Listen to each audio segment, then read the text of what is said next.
Amém. A senha. Na paz, irmãos? Vocês estão bem?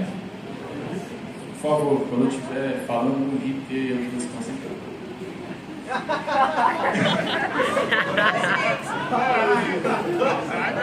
Não, pode rir, mas só vira o rosto, que é isso, né?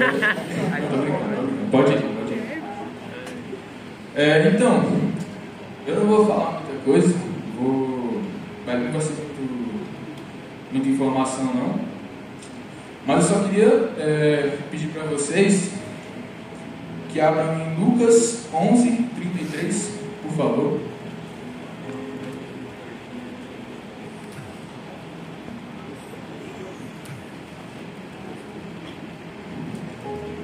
Quero emoção aí, viu, no teclado.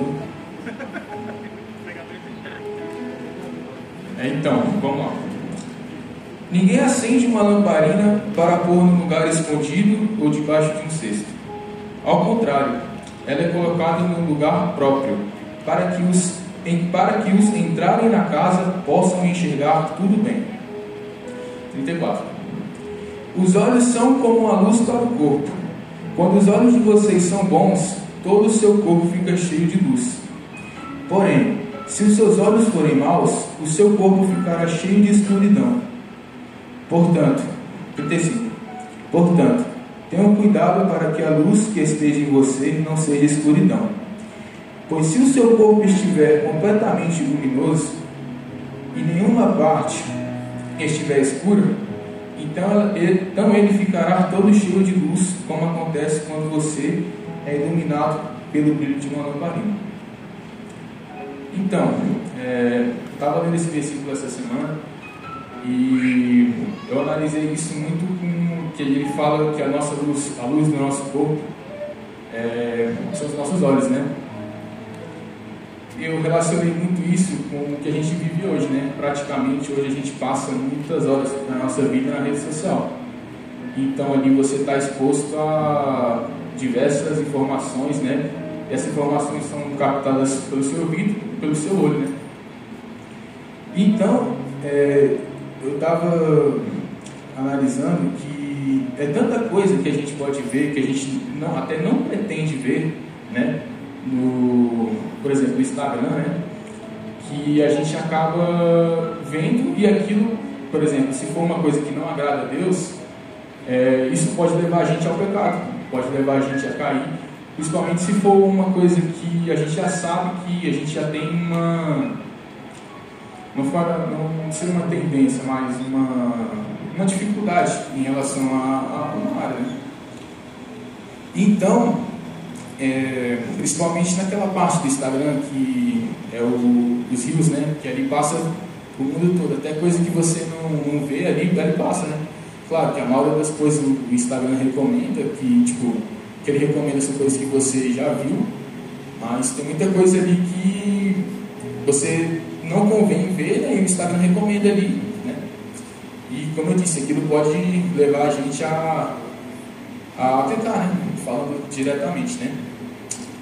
Então, eu queria só dar esse adendo, né, para vocês que aqui todo mundo é jovem, né? Então, rede social a gente é comum, né, a gente passar até mais do que devia tempo na rede social, mas tipo assim, que vocês vejam o que vocês estão assistindo, analisem se aquilo convém, se aquilo vem de Deus.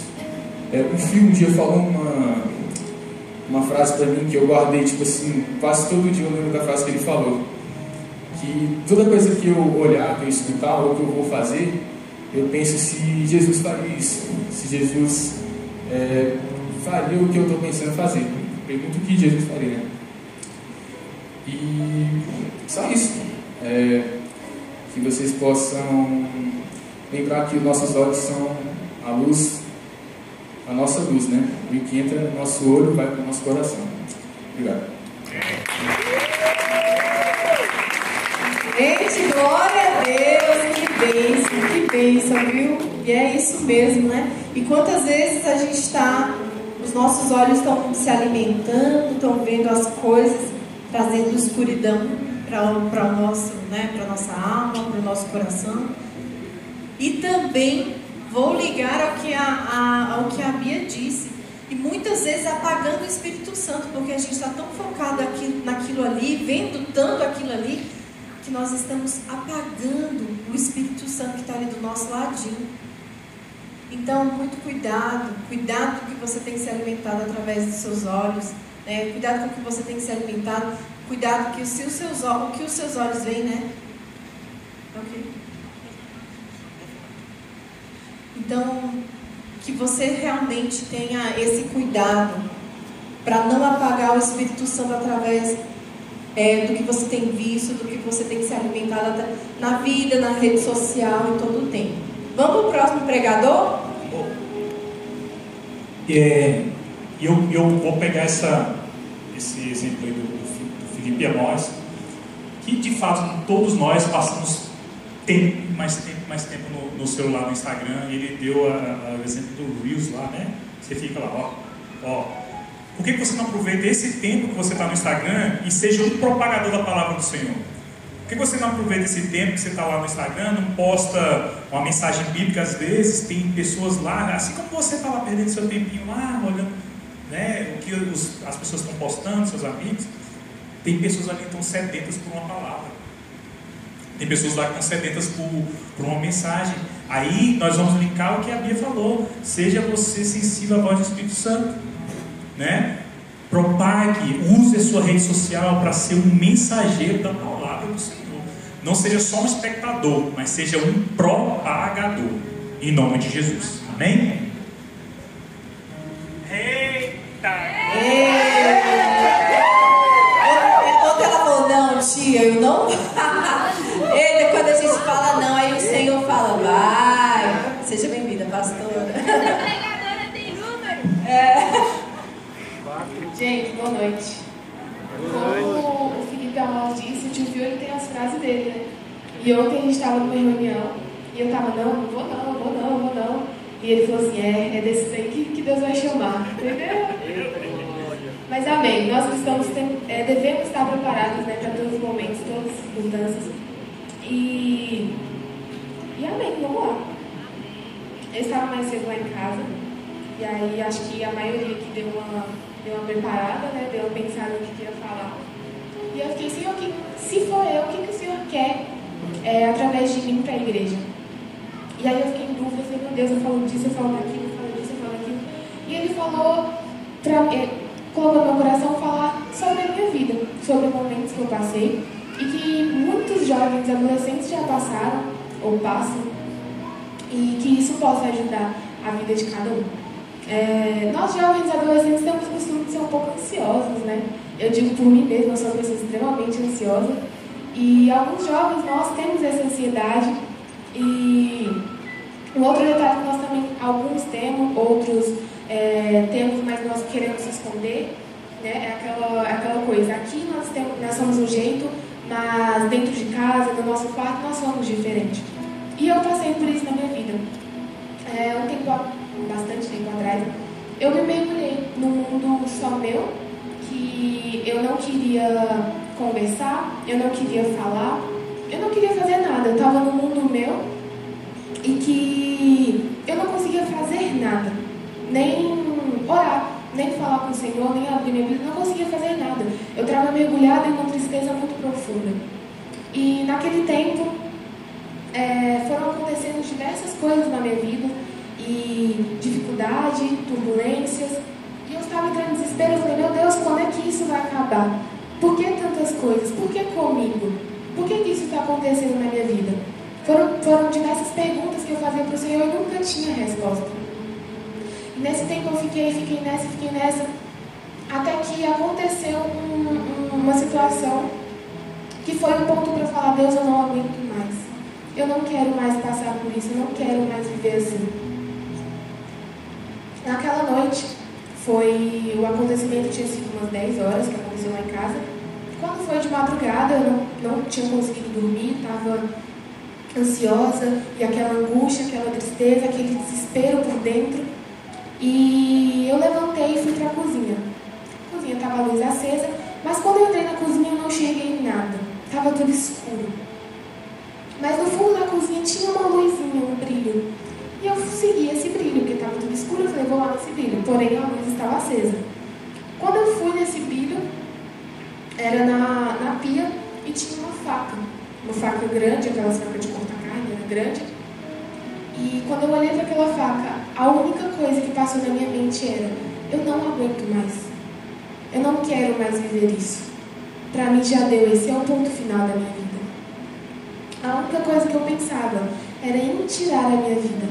E eu não queria mais viver, eu não tinha mais ânimo de viver. Quando eu comecei a fazer aquilo, na hora me deu tipo um estralo. E aí eu deixei a faca cair e eu percebi o que eu estava fazendo na minha vida. O que poderia ter acontecido se eu estivesse continuado. Naquele momento eu entrei em total desespero. Fui pro meu quarto, terminei lá à noite, não consegui dormir. No outro dia, passou o dia, quando foi de madrugada, eu ainda estava naquela ansiedade, aquele desespero, a cena não saía da minha cabeça. E eu pensava comigo: Deus, por quê? Eu estou me sentindo só, eu não tenho com quem conversar, eu não tenho com quem me abrir, eu não consigo falar nem com o Senhor. Como é que eu vou falar com as pessoas? Ali eu saí do quarto, fui para a sala. Quando eu cheguei na sala, meu pai estava orando. E ali veio como se fosse um conforto para a minha vida. E eu sabia que tinha alguém intercedendo por mim. Eu sabia que em meio a toda aquela guerra, em meio a toda aquela batalha, aquela turbulência que estava acontecendo comigo, eu não estava sozinha. Tinha alguém que estava intercedendo pela minha vida.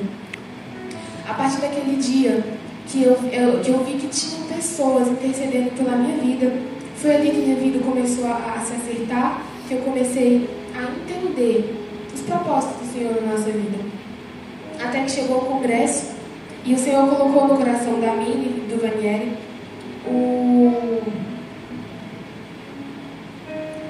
a passagem lá de Romanos 12, que diz: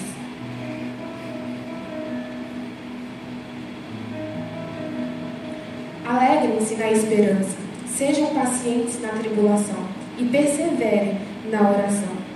Ali foi a palavra que eu precisava. Eu preciso permanecer, eu preciso perseverar.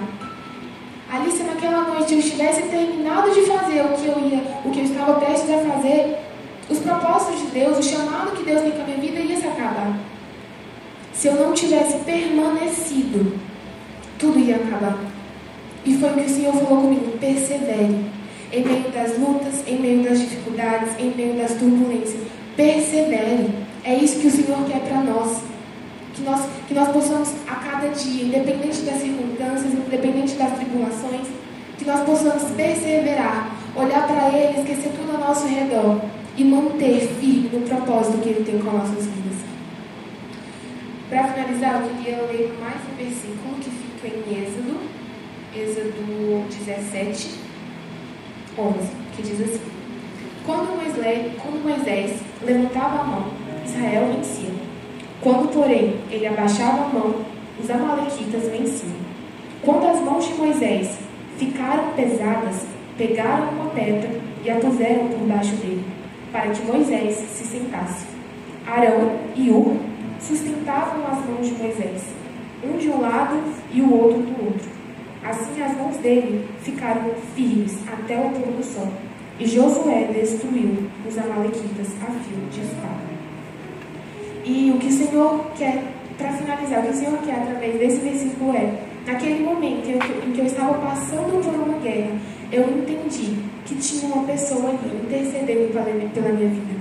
Nós cristãos precisamos perseverar, mas nós também precisamos, quando a gente vê o nosso amigo, o nosso líder, o nosso pastor passando por guerra, passando por dificuldades, nós precisamos segurar a mão dele, estar juntos firmes até o final da batalha. Esse é o nosso papel como cristão.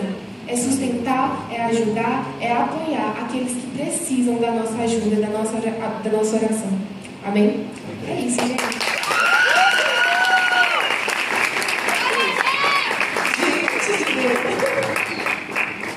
Glória a Deus, né? Olha, a pastora que não queria vir, já vamos convidar para o próximo congresso, a irmã. Deus te abençoe, a pastora tem Instagram. Gente, glória a Deus, que palavra, né? E eu digo que essa última parte de sustentar, às vezes Senhor trouxer alguém na sua mente, ore por aquela pessoa. Ore por aquela pessoa. Quem sabe você está sendo ali como Arão e Hu, que através de uma oração você está sustentando uma pessoa. Você está ali orando, Deus, você nem sabe o motivo, mas Deus está trabalhando através da sua oração na vida daquela pessoa. Vamos lá, Flavinha. Sim. Minha irmã, ó, vai ser bem. Se fosse eu queria saber, seria terceira. Glória a Deus. Vai lá que o Senhor vai te usar poderosamente. Oi, gente, boa noite. Primeiramente, tipo assim, tudo começou depois do rap. Eu nunca tinha tido uma experiência tão forte com Deus quanto foi no acampamento no rap. E lá eu fui batizada pelo Espírito Santo e logo depois eu tinha uma cirurgia marcada para tirar um dente incluso. E tiveram algumas complicações nessa cirurgia, mas assim, até hoje, graças a Deus, deu tudo certo. Logo depois, 2 dias depois de tirar os pontos, eu estava andando numa pista de skate, que é um lugar que minha mãe já tinha pedido para eu parar de andar. E 1 ano atrás, mais ou menos também, eu venho, venho viver muitas coisas difíceis em relação a essa questão do skate e com pessoas que não são da igreja, mas que tinham influenciado a minha vida. E eu vinha perdendo assim, meu caminho, minha força no Senhor. Depois assim, dessa queda que eu tive, eu me machuquei muito. Eu tenho as cicatrizes até hoje e poderia muito bem ter acontecido alguma coisa na minha boca, porque foram 2 dias depois de eu ter tirado os pontos. E eu fui parar na emergência do hospital, mas graças a Deus está tudo bem. Assim, mais ou menos uns 5 dias depois de eu ter caído, as feridas ficaram muito, muito feias. Assim, até hoje eu sinto dor no pé por ter virado. E assim, minha mãe se perguntando, orando, e eu também, porque eu fiquei muito tempo afastada da escola, fiquei quase 2 meses sem poder estudar, por conta dos machucados, tanto da boca quanto das feridas.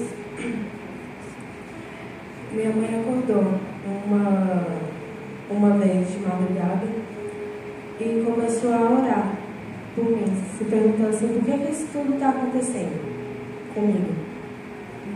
E assim, ela disse que deu ao entendimento dela, do Senhor, que seria mais ou menos como a história de Jó, que Deus deixaria tocar tudo, no corpo, tudo, menos nela, que a minha fé não seria abalada e que até hoje eu estou aqui por conta do Senhor. Porque eu já sofri muita coisa na minha vida por conta da minha mãe, da minha família. Esse último ano vem sido difícil por essa questão dessas ex-amizades e de pessoas na minha vida, mas Deus vem me abençoando e vem fazendo com que eu abençoe as pessoas também. E é isso que eu queria falar. Glória a Deus. Glória a Deus. O Senhor te abençoe. Gente, glória a Deus. Quem recebeu através dessas palavras? Eu fui muito realmente abençoada, tocada. E quero dizer também que as mães são usadas pelo Espírito Santo. Ouça as mães. Ouça. Muitas vezes, eu já fui adolescente. E às vezes a gente quer achar que os pais da gente estão sendo chato. Ai, que chatice, isso é chatice. Cuidado. Muitas vezes o Senhor está usando seu pai, sua mãe, para te proteger de situações, de pessoas que que naquela hora você não consegue enxergar, porque na sua visão, aquilo não está te fazendo mal, aquilo é bacana. Mas os pais têm uma visão diferente da sua. Os seus pais estão em oração muitas vezes por você. E quando eles te alertam sobre algo, não é porque ele quer que você aquela pessoa ali não é uma implicância do seu pai ou da sua mãe, não. Às vezes ele está, sentindo algo que você está com uma trave nos olhos e não consegue ver. Seja sensível ao Espírito Santo através dos seus pais, usando os seus pais. Amizades são boas, são, mas nós precisamos saber as amizades certas, né? Na verdade, no final, quem fica é pai, mãe e irmãos. O restante, muitas vezes você vai precisar, você não vai encontrar, tá? Então sejam sensíveis quando o Espírito Santo te usar os seus pais para a sua vida, para te dar livramento, para te abençoar. E é isso. E eu quero dizer uma coisa, gente, na hora do louvor, em um outro momento aqui também, Felipe falando da vida, do que ele teve convite, o Senhor falava muito forte comigo, o valor da vida, e como hoje a gente tem desvalorizado a vida. O diabo em todo tempo quer que a gente faça o quê? Tire a vida. Não tem mais por que viver, não tem mais por que lutar, a vida não vale mais nada, tira a sua própria vida. Mas o Senhor deu a vida. Olha, uma vida vale muito para o Senhor. Uma vida. Você está vivo tem muito valor. Quando o inimigo tentar colocar na sua mente que a vida não tem valor, busque socorro. Eu sei que muitas vezes é um momento de fraqueza, mas busque socorro numa pessoa, busque socorro no pai, na mãe. Gente, em nome de Jesus, a vida é muito valiosa. Só quem esteve